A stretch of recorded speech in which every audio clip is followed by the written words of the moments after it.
प्रकाश की तरंग प्रकृति, wave nature of light. Physics में प्रकाश की तरंग प्रकृति बहुत इंपॉर्टेंट चैप्टर है। इससे इंटरमीडिएट की परीक्षा में और सभी कॉम्पिटिटिव एग्जामिनेशन में क्वेश्चन आते हैं। तो मैं पहले बता चुका हूं कि किसी भी चैप्टर को पढ़ने से पहले उसके जो चैप्टर का नाम होता है उसको जानना चाहिए। दुनिया की कोई भी सब्जेक्ट हो, चाहे वो हिंदी हो, अंग्रेजी हो, मैथ हो, एसएसटी हो, फिजिक्स हो, केमिस्ट्री हो, यानी कोई सब्जेक्ट हो, जो चैप्टर का नाम, पहले चैप्टर का नाम हमें ध्यान से देखना चाहिए। प्रकाश की तरंग प्रकृति। प्रकाश की तरंग प्रकृति में क्या है? प्रकाश है और तरंग है। प्रकृति का मतलब नेचर होता है। प्रकाश और तरंग ये दो चीजें हैं। प्रकाश और तरंग दो चीजें हैं। तो इसको हम बताते चले आपको। प्रकाश, लाइट। दुनिया में सबसे पहले अगर लाइट का कोई स्रोत हुआ है तो कौन था वो? और कौन है? सूर्य है। सूर्य एक तारा है। सूर्य से ही हमको प्रकाश मिलता है, सूर्य से ही हमको एनर्जी मिलती है। तो मानने वाले लोग सूर्य को भगवान भी मानते हैं। विज्ञान तो सूर्य को एक तारा कहा है, लेकिन हमारे धर्म ग्रंथ के लोग सूर्य को भगवान भी माने हैं, इनकी पूजा अर्चना करते हैं। तो इस पे एक मोटिवेशनल प्रकार की बात आपको हम बता देते हैं कि कोई भी चीज गलत नहीं होती है अगर हम मान करके उसको अच्छी तरीके से करें। जैसा कि आप लोग जानते हो, अगर डेली हम लोग पढ़ते हैं तो हम लोग की पढ़ने की एक आदत बन जाती है। पढ़ने की आदत बन जाती है और पढ़ते जाते याद होता जाता है, डेली काम करते हैं। उसी प्रकार क्या है, लोग भगवान को एक मानक मान लेते हैं। भगवान को मानक मान लेते हैं और भगवान की पूजा प्रार्थना डेली समय से करते हैं। डेली शंकर जी को जल चढ़ाते हैं, डेली सूर्य भगवान को समय से जल चढ़ाते हैं। वह एक मानक मान लेते हैं और मेरा काम होता जाता है। तो हम क्या जानते हैं कि भगवान की कृपा है, भगवान की कृपा लग रही है। अब उसको चाहे आप कर्म मानो, चाहे भगवान की पूजा मानो, तो कर्म ही पूजा है। आप लोग कॉपी को देखते हो, पढ़ते हो, याद करते हो, कर्म करते हो। अगर आपने पूजा किया, नियम से पूजा कर रहे हैं, तो भी एक प्रकार का कर्म ही हुआ। भाग तो नहीं रहे हैं ना, आप समय से काम कर रहे हैं। तो दुनिया में किसी भी काम को व्यक्ति समय से करता है तो वह एक मानक बन जाता है और उसके सारे कार्य पूर्ण होते रहते हैं। तो प्रकाश वह ऊर्जा है जो हमारे आंख की रेटिना को उत्तेजित करती है और वस्तुओं को दिखाने में सहायता करती है। ये मैं पीछे भी बता चुका हूं, लेकिन चूंकि ये नियम है कि जब चैप्टर को मैं बताते हैं इस प्रकार से इसको बताते जाते हैं। तो इसको हम लिखते रहे हैं। प्रकाश वह ऊर्जा है जो हमारे आंख की रेटिना को उत्तेजित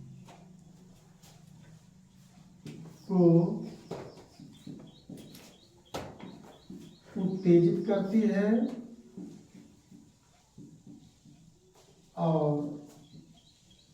वस्तुओं को दिखाने में सहायता करती है। रफ पर नोट करते चलिए, भले ही आप लोगों को याद है, इससे प्रैक्टिस होती है। प्रकाश वह ऊर्जा है जो हमारे आंख की रेटिना को उत्तेजित करती है और वस्तुओं को दिखाने में सहायता करती है। अब तरंग देखिए क्या है। तरंग, जिसको हम लोग वेव कहते हैं। तरंग और वेव। तरंग क्या होती है? वास्तव में प्रकाश जो होती है ये तरंग के ही रूप में चलती है। ये प्रकाश जो है ये तरंग के ही रूप में चलती है। और तरंग भी जो है कि इस तरीके से चलती है। तरंगे हैं जैसे आप लोगों की अल्टरनेटिंग करंट एसी चलती है ना, उसी प्रकार से तरंगे भी दोनों दिशाओं में चलती हैं। यानी कहने का मतलब यह है कि जब किसी तालाब के शांत जल में, जब तालाब के शांत जल में हम पत्थर का टुकड़ा फेंकते हैं तो उसके चारों ओर वृत्तीय उर्मिकाएं फैल जाती है। उसके चारों ओर क्या है, पानी चलने लगता है, तो वह क्या होता है, तरंग होता है। यानी जब किसी तालाब के शांत जल में पत्थर का टुकड़ा फेंकते हैं तो उसके चारों ओर एक प्रकार का विक्षोभ या हलचल उत्पन्न हो जाता है। इस विक्षोभ या हलचल के आगे बढ़ने को हम क्या कहते हैं, तरंग कहते हैं। तरंग की डिफिनीशन देख लीजिए आप लोग। तरंग की डिफिनीशन,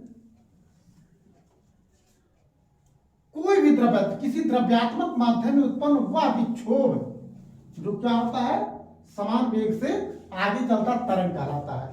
ठीक, एग्जाम्पल के रूप में इसको हम ऐसे भी लिख देते हैं तरंग को कि जब किसी तालाब के शांत जल में पत्थर का टुकड़ा फेंकते हैं तो उसके चारों ओर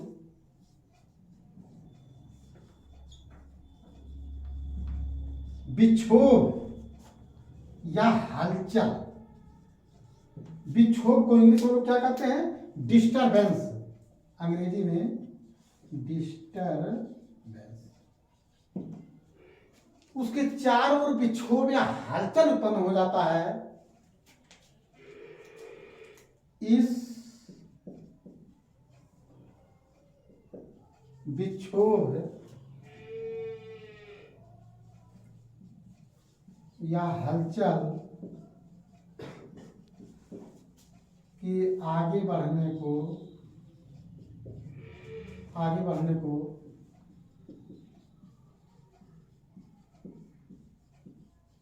तरंग कहते हैं। ठीक है ना। अब इसको क्या है, अगर हम फिगर बनाए तो फिगर के रूप में आप लोग देखें, ये मान लीजिए कि ये पानी है, ठीक है ना, ऐसे तालाब का पानी है। ठीक, अब इसमें आप लोग क्या कर रहे हैं, इसमें आप लोग एक पत्थर का टुकड़ा फेंक दिए, तालाब में पत्थर ले लिए, अब पत्थर को आप लोग क्या कर दिए, फेंक दिए, तो आप लोग देखते हैं ऐसे गोला बनने लगता है। इस प्रकार की आकृति आप लोग देखे होंगे, चारों दिशाओं में समान रूप से चलती है। देखिए विक्षोभ उत्पन्न हो गया, हलचल उत्पन्न हो गया, इस विक्षोभ या हलचल को, यह है तालाब, तालाब का शांत जल है, यह है पत्थर का टुकड़ा। जब पत्थर का टुकड़ा फेंकते हैं उसके चारों ओर एक प्रकार का विक्षोभ उत्पन्न हो जाता है, हलचल उत्पन्न हो जाता है। इस विक्षोभ या हलचल के आगे बढ़ने को हम क्या कहते हैं, तरंग कहते हैं। मास्टर साहब है।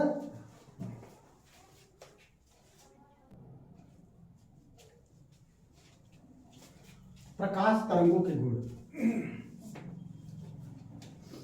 प्रकाश तरंगों के निम्नलिखित गुण होते हैं। नंबर 1,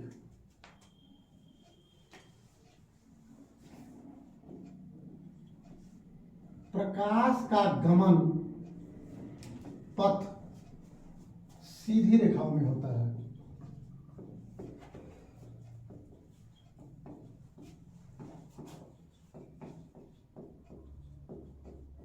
ठीक है ना, यानी प्रकाश जो होता है, प्रकाश सीधी रेखा में चलता है।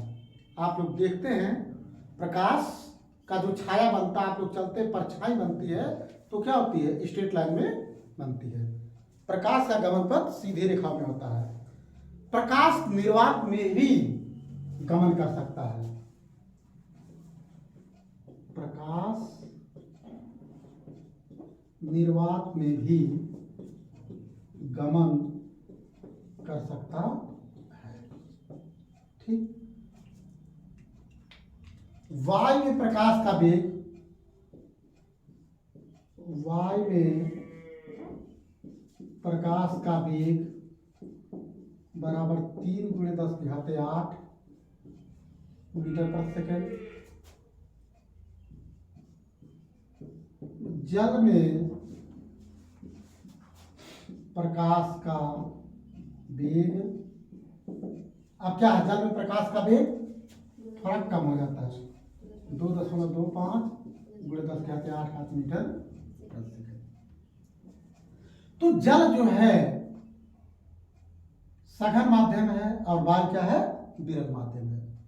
तो सघन माध्यम और विरल माध्यम, कहने का मतलब है कि विरल माध्यम में प्रकाश का वेग ज्यादा होता है और सघन माध्यम में प्रकाश का वेग क्या होता है, कम होता है। कांच में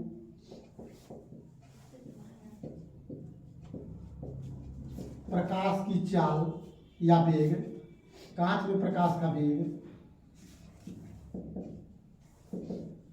2 × 10⁸ मीटर पर सेकेंड। एक बार बताएगा, लेकिन यहाँ भी क्योंकि प्रकाश की क्वालिटी है ना, तो हम प्रकाश की क्वालिटी पढ़ रहे हैं, तो ये चीज हमको यहाँ भी जानना जरूरी है। प्रकाश में परावर्तन होता है, प्रकाश में परावर्तन होता है।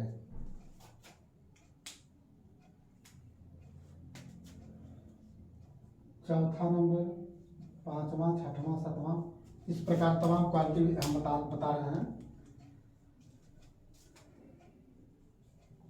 प्रकाश में अपवर्तन होता है, रिफ्लेक्शन होता है, रिफ्रैक्शन होता है। प्रकाश में व्यतिकरण होता है, व्यतिकरण, इंटरफेरेंस, इंटरफ्रेंस, INTERFERENCE। व्यतिकरण आगे अभी मैं बताऊंगा। प्रकाश में व्यतिकरण होता है, बहुत इंपॉर्टेंट टॉपिक है। परावर्तन, अपवर्तन, व्यतिकरण। प्रकाश में ध्रुवण होता है, प्रकाश में ध्रुवण, ध्रुवण का मतलब पोलराइजेशन, पोलराइजेशन।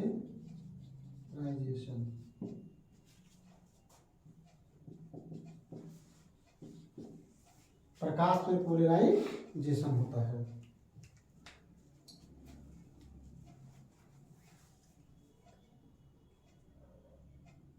प्रकाश में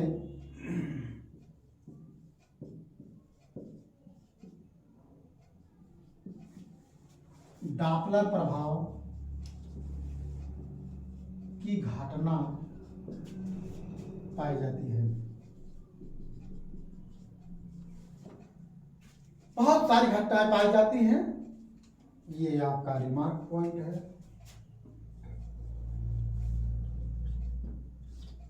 ये बहुत इंपॉर्टेंट टॉपिक है। जो चीज हम लिखे हैं ये प्रकाश की क्वालिटी है। प्रकाश की क्वालिटी एग्जामिनेशन में, कंपटीशन में हर जगह पूछी जाती है, तो इसको आप लोग स्क्रीनशॉट ले लीजिए, इस पॉइंट को आप लोग नोट कर लीजिए। बहुत इंपॉर्टेंट पॉइंट है, शॉर्टकट में मैं बताया हूं। प्रकाश सीधी रेखाओं में चलता है, ये आप लोगों को पता है। प्रकाश निर्वात में भी चल सकता है, जहां neither water and nor air, न तो हवा न तो पानी है। वायु में प्रकाश का वेग, ये बहुत इंपॉर्टेंट है, 3 × 10⁸ का। जल में प्रकाश की वेग या चाल आप ही लोग बताए हो, 2.25 × 10⁸। कांच में प्रकाश की चाल 2 × 10⁸ मीटर प्रति सेकेंड। तो क्या ये विरल है। अब क्या है इससे, यानी कि कांच जल से भी स्ट्रांग है और जल वायु से क्या है, स्ट्रांग है। तो कांच जल की अपेक्षा कांच का माध्यम, सघन माध्यम और ज्यादा होगा, ठीक है ना। प्रकाश से परावर्तन होता है, reflection of light, reflection of light. आप लोग जानते हो प्रकाश में परावर्तन होता है।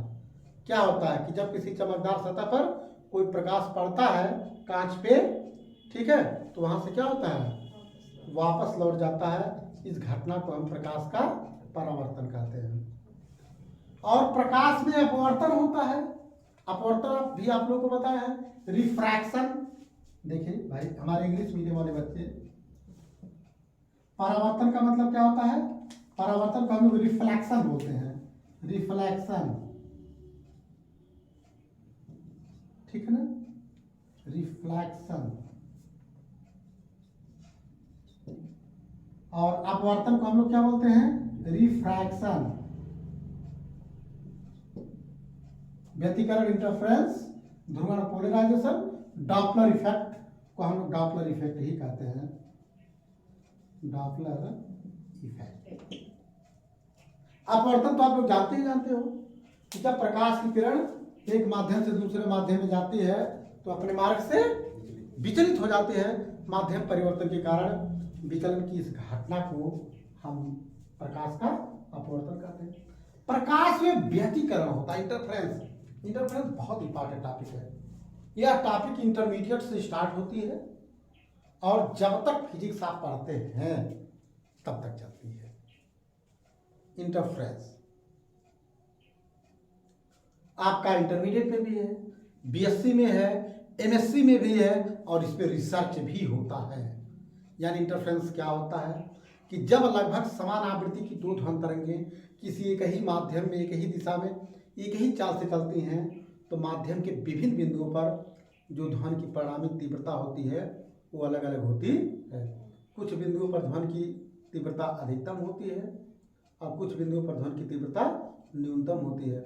जहाँ ध्वनि की तीव्रता अधिकतम होती है उसे हम समपोषी व्यतिकरण, जहाँ ध्वनि की तीव्रता न्यूनतम होती है उसे हम विनाशी व्यतिकरण भी कहते हैं। ठीक है ना। कंस्ट्रक्टिव एंड डिस्ट्रक्टिव इंटरफेरेंस होता है। तो प्रकाश में इंटरफेरेंस भी होता है। पोलराइजेशन, ध्रुवण होता है। आप जानते हो प्रकाश क्या होता है, सभी दिशाओं में चलता है, सभी दिशाओं में सरल रेखा में चलता है। आप लोग जानते हो ना, इस प्रकार से प्रकाश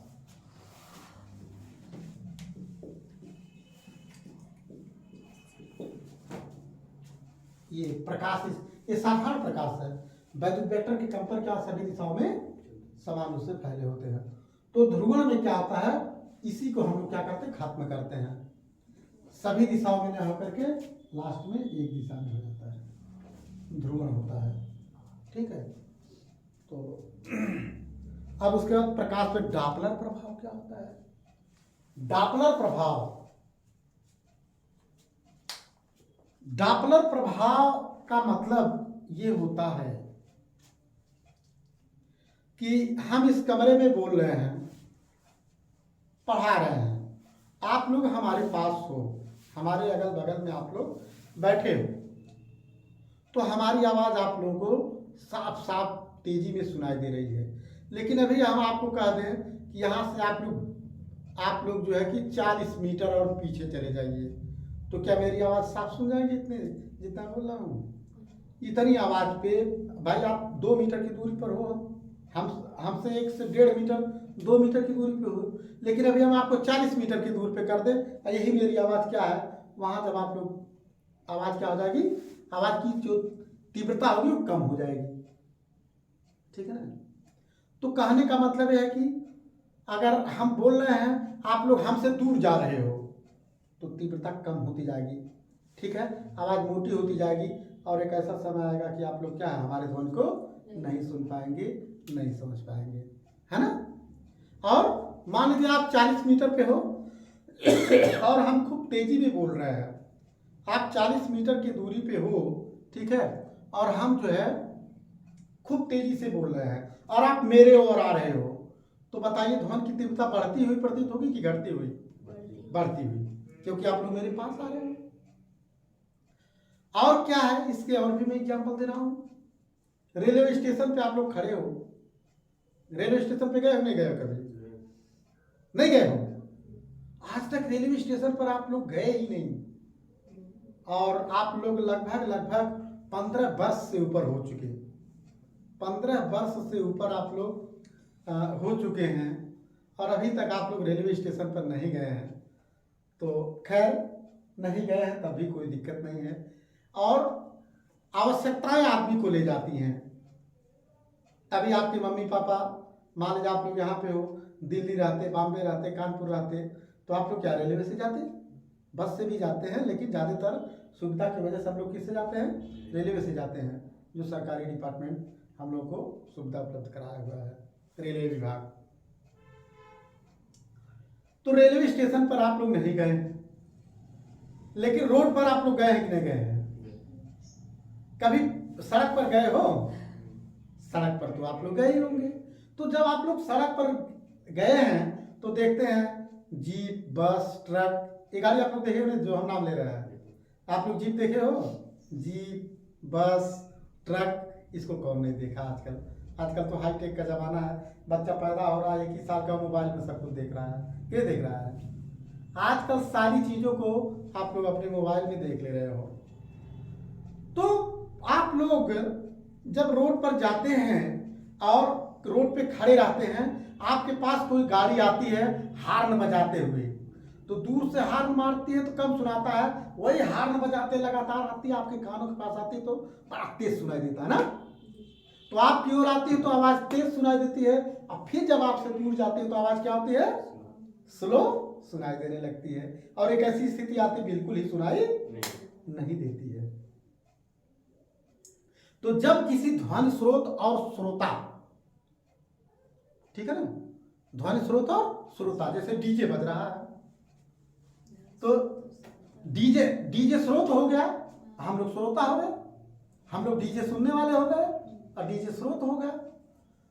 दोनों के मध्य आपेक्षिक गति, जब किसी ध्वनि स्रोत और श्रोता के मध्य आपेक्षिक गति होती है तो ध्वनि स्रोत की आवृत्ति में परिवर्तन, तो श्रोता को ध्वनि स्रोत की आवृत्ति में आभासी परिवर्तन होता हुआ प्रतीत होगा।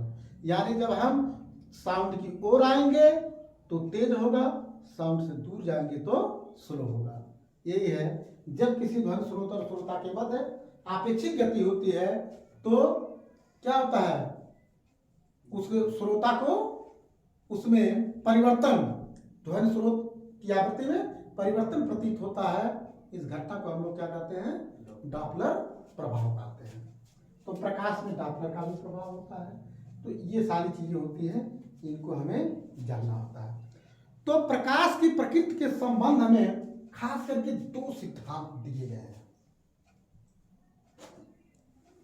प्रकाश की प्रकृति के संबंध में खासकर दो सिद्धांत दिए गए हैं।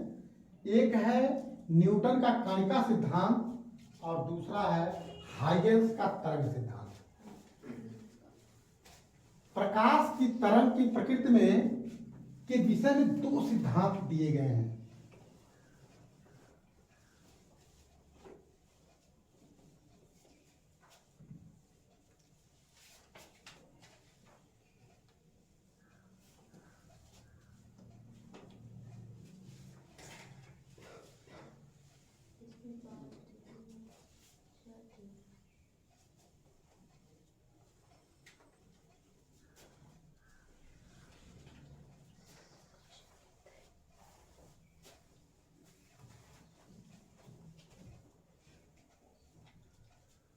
प्रकाश की तरंग की प्रकृति में दो सिद्धांत उल्लेखनीय है।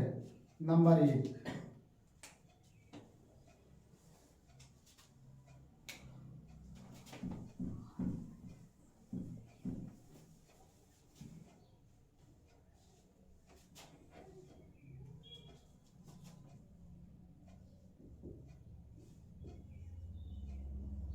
न्यूटन का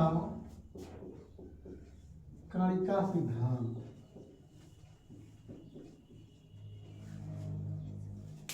इंग्लिश में कहते हैं Newton's corpuscular theory, NEWTON, corpuscular theory. दूसरा है हाइगेंस का तरंग सिद्धांत।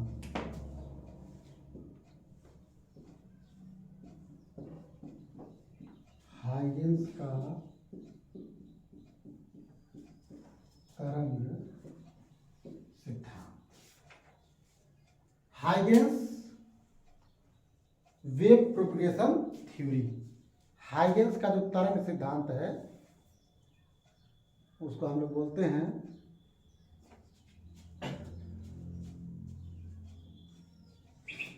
Huygens wave propagation theory.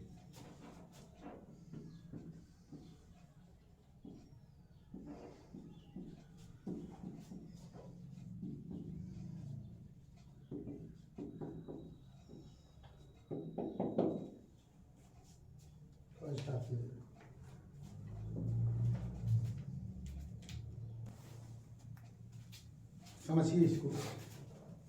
Okay, Newton का कलिका सिद्धांत और हाइगेंस का तरंग सिद्धांत। फिजिक्स में आप लोग न्यूटन महोदय का नाम बहुत ज्यादा सुने होंगे। फिजिक्स में अगर सबसे ज्यादा कोई वैज्ञानिक काम किए हैं, एक्सपेरिमेंट किए हैं, हाइपोथेसिस परिकल्पना दिए हैं, तो वो है सर आइजैक न्यूटन। जहां से विज्ञान की शुरुआत होती है, कक्षा 4 से पढ़ते हो 5 से पढ़ते हो आप लोग? विज्ञान किस क्लास से शुरू होता है? कक्षा 2 से ही विज्ञान शुरू हो जाता है। 2 से ही विज्ञान की शुरुआत हो जा रही है, छोटे क्लास से। वहीं से ही चलने के विषय में, गति के संबंध में, सूर्य चंद्रमा पृथ्वी के संबंध में, इस पे हाइपोथेसिस, इस पे परिकल्पना न्यूटन महोदय ने ही दिया। और यानी कहने का मतलब जब से फिजिक्स शुरुआत हुआ, जब तक फिजिक्स अंत हो गया, तब तक न्यूटन महोदय ने साथ नहीं छोड़ा। और एक बात और है, आदमी काम करता है तो अच्छाइयाँ भी होती हैं, बुराइयाँ भी होती हैं, लेकिन जब व्यक्ति रिसर्च करता है, खोज करता है, ये सारे लोग खोज किए हैं, खोज करके चीजों को रखी गई हैं, उन्हीं चीजों को हम लोग तैयार करते हैं। तो न्यूटन कणिका सिद्धांत में न्यूटन ने प्रकाश के तरंग की प्रकृति के संबंध में कणिका का सिद्धांत दिया, और इस सिद्धांत में ज्यादातर बातें सही पाई गई और मामूली बात में थोड़ी सी गड़बड़ी मिली। तो जो बातें सही मिली उनसे तथ्यों की पूर्ति हुई, और जो बात सत्य नहीं मिली वहां पे तथ्य क्या हो गया, अपूर्ण हो गया। तो उनके सिद्धांत को, क्योंकि क्या है, एक व्यक्ति कोई रास्ता बताता है, दूसरा उस रास्ते तक पहुंचाता है। एक दूसरे की नकल करते हुए व्यक्ति प्रैक्टिकल करता जाता है, रिसर्च करता जाता है, और अंत में रिसर्च पूरा हो जाता है। तो न्यूटन जब फेल होने लगे, थोड़ा सा न्यूटन के सिद्धांत में गड़बड़ी आई, तो हाइगेंस महोदय ने कहा ऐसे है, तो न्यूटन और हाइगेंस में थोड़ा सा झगड़ा भी हो गया था। न्यूटन और हाइगेंस, ये जो दोनों वैज्ञानिक हैं, इनके बीच में झगड़ा हो गया था, बवाल की स्थिति खड़ा हो गई थी। तो आप लोग जानते हो, जब दो लोगों में झगड़ा होता है तो झगड़े का निस्तारण कौन, जज महोदय करते हैं। तो जज महोदय के पास मैटर चला गया, भाई दोनों लोगों में झगड़ा हो गया, और झगड़े का निस्तारण जो है करने के लिए जज महोदय के पास जाना पड़ा। वह जज कौन थे? जज का नाम था फोको। फूको नहीं, फोको। उनका क्या नाम था? फोको या फोसियो, फोको। फोको के पास मैटर गया। अब फोको ने दोनों लोगों की बातों को सुना। किसी भी झगड़ा का निस्तारण तब होता है जब कोई व्यक्ति दोनों लोगों की बातों को सुनता है, क्योंकि हर झगड़ा करने वाला आदमी अपनी गलती नहीं देता है, वो कभी नहीं बताएगा कि हम गलत हैं। और जब दोनों लोगों की बातें सुनी जाती हैं तो उसमें से गलती और अच्छाई का पता चलता है। जिसकी गलती ज़्यादा होती है उसको गलतदार मान लिया जाता है, जिसकी गलती कम होती है उसको सही मान लिया जाता है। यही है।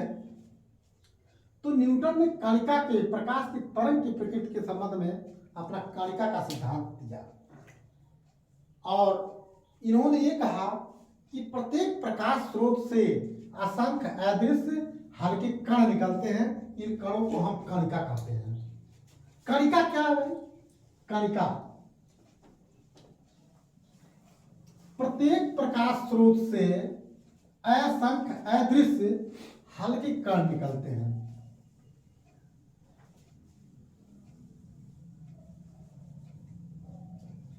जैसे आप लोग देखते हैं कि जब सूर्य का प्रकाश जो है कि झरोखों से होकर के पार करता है कमरों में, तो आप लोग देखते हैं फोकस टाइप का बन जाता है, और उस फोकस में आप लोग अगर देखते हैं तो छोटे छोटे छोटे छोटे छोटे कण दिखाई देते हैं। इन चीज को आप लोग देखे कभी? आप लोग देखे होंगे कि जब सुबह के टाइम प्रकाश ऐसे झरोखों से मकान के अंदर क्रॉस करता है तो प्रकाश का क्या है, छाया बनता है ना। अगर फाटक को पार करके आएगा तो जंगले का चित्र बन जाता है, ठीक। जिस किसी भी चीज को पार करके आएगा उसका चित्र वहां पे क्या होता है, बन जाता है। अब जब उसके बीच में आप लोग देखते हैं कि जहां से फोकस है, फोकस आ रहा है, उसमें देखते हैं जैसे छोटे छोटे छोटे छोटे गर्दा कण उड़ते हैं। इसी को उन्होंने कहा था कि प्रकाश स्रोत से जो प्रकाश आ रहा है उससे क्या है, एक प्रकार का कण निकल रहा है। इस कण को हम कणिका कहते हैं। इसे हम क्या कहते हैं, कणिका। उन्होंने बताया कि प्रत्येक प्रकाश स्रोत से, कोई प्रकाश स्रोत है, हम कह रहे यही जो आपका फोकस चल रहा है, जो लाइट जल रही है, ठीक है, इस लाइट से जो प्रकाश आता है, अगर इसके प्रकाश को आप लोग जो है कि एक जगह रख दीजिए, एक किनारे से पास कराइए, तो उसमें से भी इस प्रकार से कण निकलेगा। और जब कण निकलेगा, इसी कण को ही वो कणिका कहती है। इस कण का नाम इन्होंने क्या रखा, कणिका। प्रत्येक प्रकाश स्रोत से, लिख देते हैं, प्रत्येक प्रकाश स्रोत से असंख्य अदृश्य हल्के सूक्ष्म कण निकलते हैं।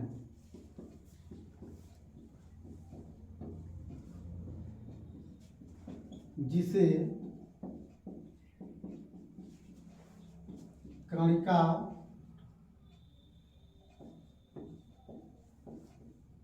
जिसे क्या कहते हैं, कणिका कहते हैं।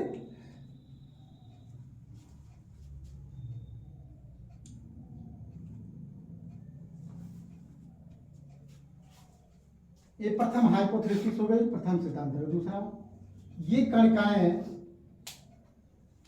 समान माध्यम में समान वेग से चलती हैं। ये कणिकाएं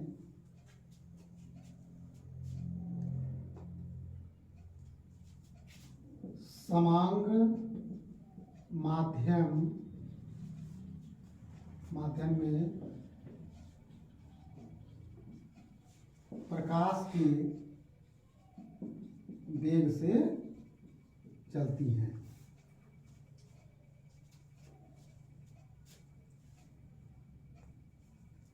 और तीसरा नंबर क्या है कि जब ये कणिकाएं मनुष्य के आंख की रेटिना पर गिरती हैं तो वस्तुएं दिखाई देती हैं।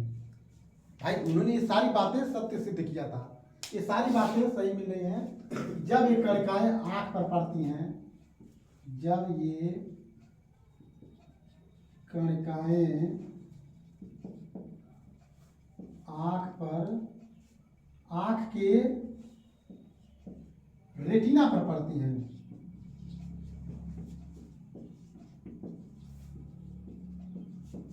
तो हमें वस्तुएं दिखाई देती हैं।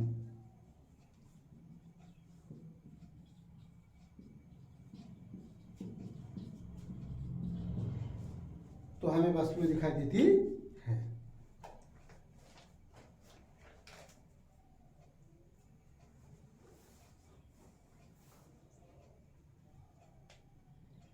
और अगला नंबर होता है, नोट करते चलिए, भिन्न भिन्न रंगों के प्रकाश की कणिकाएं भिन्न भिन्न रंगों की होती हैं।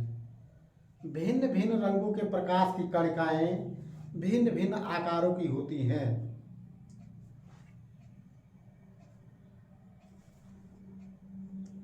भिन्न भिन्न रंगों के प्रकाश की कणिकाएं भिन्न भिन्न आकारों की होती हैं।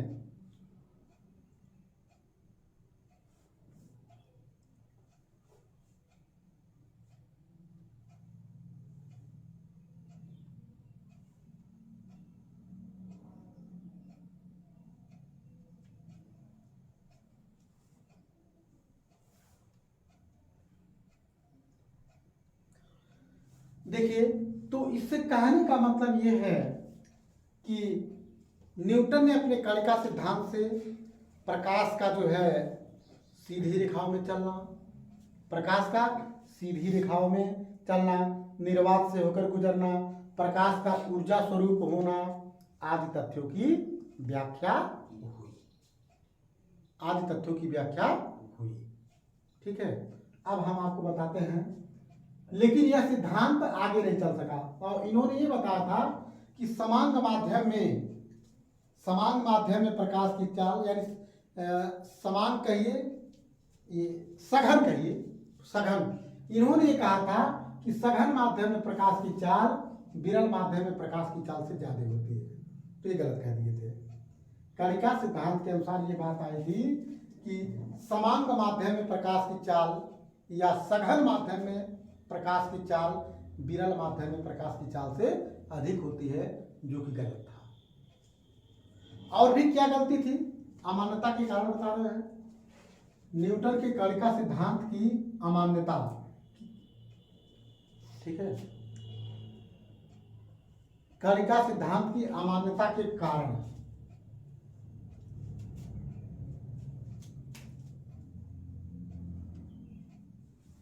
कणिका सिद्धांत की अमान्यता के कारण, कणिका सिद्धांत जो है क्यों अमान्य हो गया, इस बात को आप लोग देखें। यह सिद्धांत फेल हो गया था, यह सिद्धांत आगे नहीं चल सका था।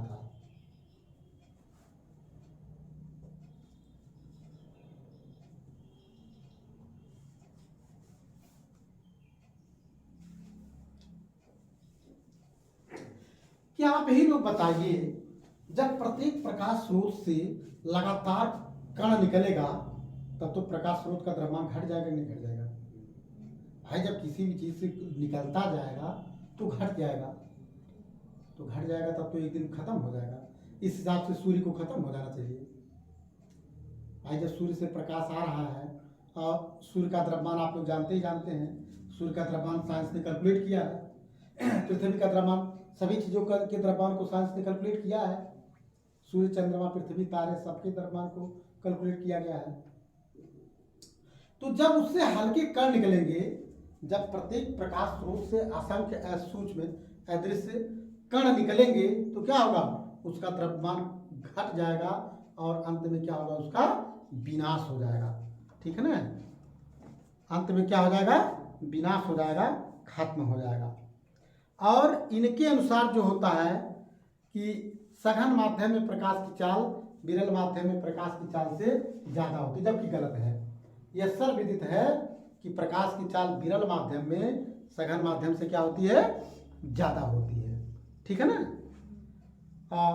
कणिका सिद्धांत के द्वारा प्रकाश के परावर्तन, अपवर्तन, व्यतिकरण आदि को समझाने के लिए जो है कि यह सिद्धांत उसको नहीं समझा सका था।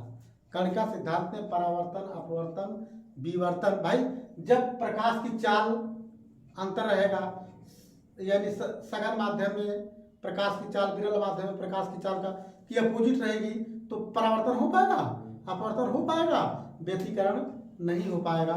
तो कहने का मतलब यह है कि इस प्रकार से जो है कि न्यूटन का कणिका का सिद्धांत जो है कि अमान्य हो गया। तो न्यूटन ने अपना कणिका का सिद्धांत दिया और अगले वीडियो में हम आप लोगों को जो है हाइगेंस का तरंग सिद्धांत बताएंगे। इसलिए सिद्धांत को आप लोग पढ़िएगा, प्रकाश की क्वालिटी को बताएं, इसको पढ़िएगा। और नेक्स्ट